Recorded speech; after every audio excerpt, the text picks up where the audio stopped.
नमस्कार मित्रांनो, श्रद्धाज किचन मध्ये तुमचं स्वागत आहे। आज आपण करणार आहोत 1 पॉट मशरूम पुलाव। तर चला पूर्वे जिभेचे चोचले। गॅसवर एक पातेलं ठेवलेलं आहे, त्यात आपल्याला लागणारे 3 चमचे तेल घालणार आहे मी यात।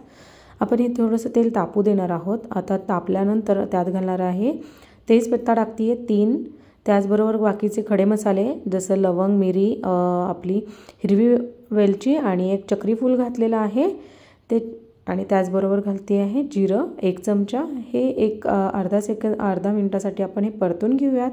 तो बघा हे छान असं लालसर झालेलं आहे।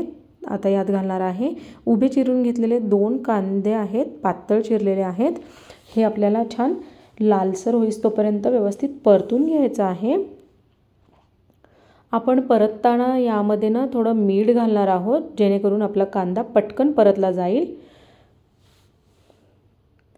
आपला कांदा छान असा परतून झालेला आहे। यात मी घालणार आहे 1 चमचा आलं लसूण पेस्ट घालते आहे। आता ही अर्धा मिनिटासाठी हिला छान आपण परतून घेऊया।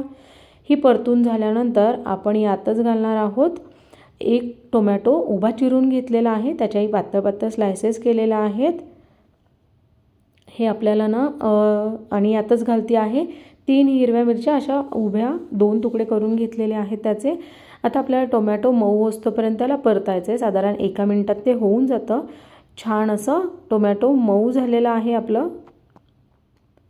आता यातच घालते आहे बाकीच्या भाज्या, तुमच्या आवडीनुसार तुम्ही ॲड करू शकता। यात मी घालते आहे हिरवा वाटाणा अर्धा कप आहे साधारण, तो घालून घेतलेला आहे। त्याचबरोबर 2 कप मशरूम घेतलेले आहेत, त्याचे तुकडे करून घेतलेले आहेत, छोटे छोटे पीसेस किंवा 2 भागामध्ये कट केलेले आहेत हे। आता हे मिक्स करून घेते। मला पुदिना आवडतो आणि याने टेस्ट खरंच खूप छान येते, म्हणून पुदिन्याची पानं घातलेली आहेत। आता आपण जे मसाले लागणार आहेत, यात जास्त मसाले घातलेले नाही आहेत। साधारण 1 चमचा मी हळद घातलेली आहे, 2 चमचे मी धना पावडर घालते आहे, त्याचबरोबर घालणार आहे अर्धा चमचा हिंग घालते आहे। हे बघा अगदी बेसिक मसाल्यांमधून हा पुलाव अगदी छान बनतो। आता हे मसाले छान आपण मिक्स करून घेऊयात। मी छान मिक्स करून घेतलेले आहेत। आता इथे 3 कप बासमती तांदूळ मी स्वच्छ धुवून घेतलेला आहे, आणि याच्या पाण्याचं जे प्रमाण सांगते आहे ते परफेक्ट प्रमाण आहे, ना कमी ना जास्त। छान भात आपला मोकळा आणि व्यवस्थित शिजतो। आता हे आपण छान यात राईस घातलेला आहे धुतलेला, तो छान परतून घेऊया। साधारण 2 ते 3 मिनिटं याला छान परतून घ्यायचं आहे। तुम्ही बघा मी इथे परतून घेतलेला आहे। यात चवीनुसार मीठ घालायचं आहे। इथे तुम्हाला भाताची टेस्ट परफेक्ट बनवण्यासाठी ना हे जे मीठ घालणार आहोत ते आपल्याला टेस्ट करायचं आहे। पाणी घातल्यानंतर पाणी जेवढं खारट राहील तेवढा भाताची टेस्ट आपली परफेक्ट राहील, म्हणजे मिठाचं प्रमाण परफेक्ट राहील।